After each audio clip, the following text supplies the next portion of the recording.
हमारी जो health policy थी 1998-99 की, वो हेल्थ पॉलिसी मोस्टली कंसंट्रेट करती थी क्यूरेटिव पार्ट पर, यानी आप बीमार हो और बीमार के बाद हम आपका क्योर करेंगे।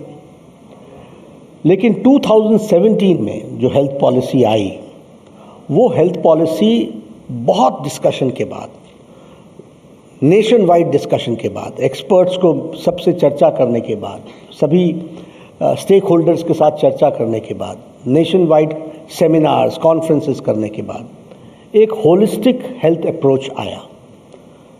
पहले it was only curative, the concentration was only on curative. बीमार पड़ो और आपको याद होगा, हम लोगों को बचपन में भी डॉक्टर कहा करते थे कि चलो कुछ भी खाओ, एंटीबायोटिक खा लो, सब ठीक हो जाएगा। जब हम पूछते थे कोई परहेज, नहीं परहेज नहीं, खाओ सब कुछ लेकिन एंटीबायोटिक ले लो, ये कोर्स पूरा कर लो। एक थॉट प्रोसेस ऐसा था।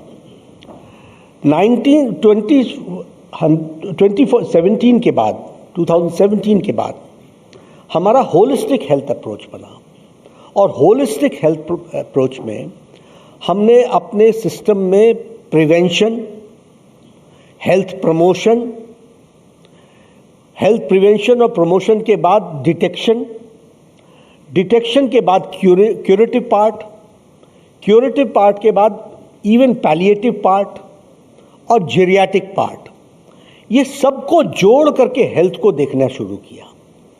First we should concentrate on prevention, we should go for promotive health care, हमें हेल्थ को प्रमोट करना है, और फिर उसके बाद हमको टाइमली डिटेक्ट करना है, और डिटेक्शन के बाद अगर कोई ज़रूरत पड़ती है तो क्योर करना है, और पैलिएटिव पार्ट और जेरियाटिक पार्ट, एंटी एजिंग की दृष्टि से हमको क्या करना है उसका भी हम प्रयास करेंगे।